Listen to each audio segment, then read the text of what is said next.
mėly žiūrovai, su jumis ir vėl šviežienų žinios. Malonaus žiūrėjimo.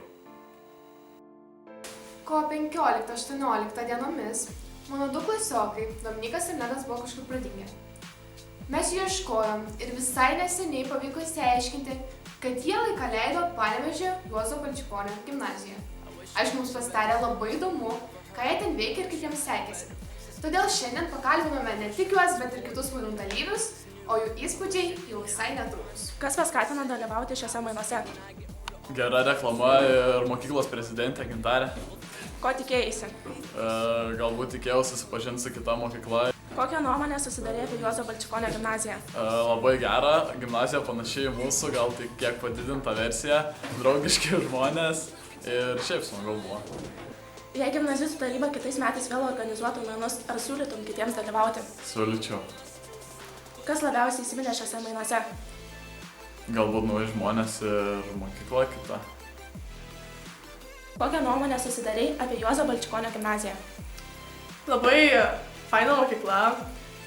Tokį kaip skirtumą galėčiau paminėti, kad mokiniai bent jau man asmeniškai pasirodė laisvesni, tiek savo elgseną, tiek išvaizdą, galbūt tiek. Kaip kiti mokiniai reagavo į jūs? Vienoj klasėje tai mane ignoravo, bet aš su ta klase tik vienoj pamokoje buvau, o kitoj klasėje tai man labai patiko, sakyčiau, tikrai labai draugiška klasė. Visi ten klausė, kaip čia pas mus viskas vyksta ir kai paklausė, ar šviesioji šviesu, sakau, ne, juodos sienos, tai labai juokėsi. Koks buvo gyvenimas kitoje šeimoje? Šeima labai draugiška, tai labai linksma buvo. Jei gimnazistų taryba kitais metais vėl organizuotų mainus, ar siūlytum kitiems dalyvauti? Tikrai siūlau, tikrai labai įdomu buvo, labai linksma, nauji draugai, nauji žmonės, nauja patirtis. Pastaba, šiandien pavardžių nebus, tačiau mes labai norėtume jums pristatyti Bravo mokinių 2016 laimėtojus. Tai talentingiausi tapo Emilė ir Titas. Bravo velniškiausiais tapo Mantė Dovidaitė ir Aidas Misevičius. O pilietiškiausi tapo Povilas Budrys. Ir be abejo mūsų gimnazijos ir Bravo mokiniai, tai porelė tapo Kotryna ir Ignas. Gimnazijų buvo svečių iš Ispanijos ir Čekijos. Čia jie domėjosi mūsų gimnazijos istoriją, stebėjo pamokas, kartu jas vedė, taip pat lankėsi Kėdainiuose. Ir mes norėjom sužinoti, ar jiems patiko, todėl parengėme trumpą reportažą apie juos ir su jais. Hello, how are you? Hello, I'm fine, thank you. What about you? I'm really good, thanks. So we wanted to ask you some questions about your stay in Lithuania. Yes, my pleasure to answer. Okay, so our first question would be, what impression did Kėdainiai and our school leave you? Actually, as for Kėdainiai, Kėdainiai is a small town, but still, actually, it has impressed us to a certain extent.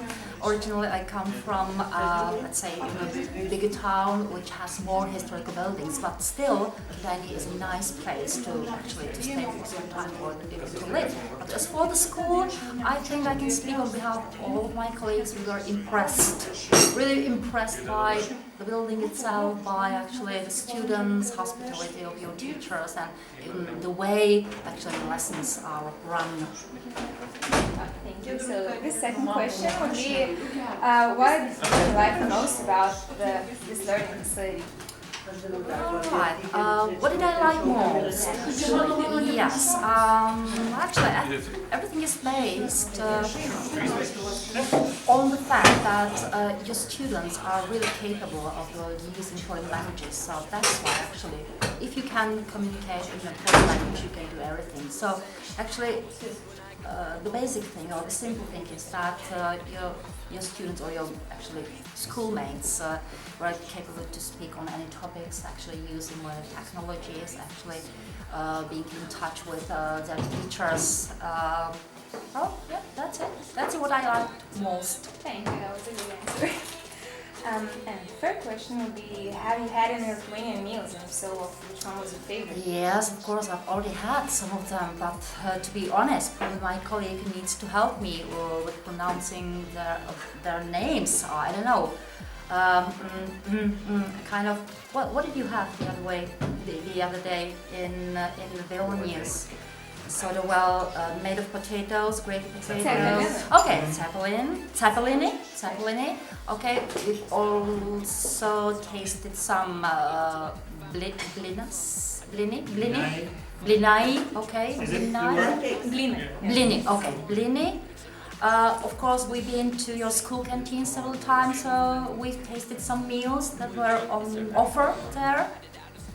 Well, to be honest and to say it or to put it in a nutshell, I'm a sort of person that keeps trying everything in any country. So I'm not afraid of actually tasting as much as possible because I think everything must be delicious and everything is worthwhile. Jup.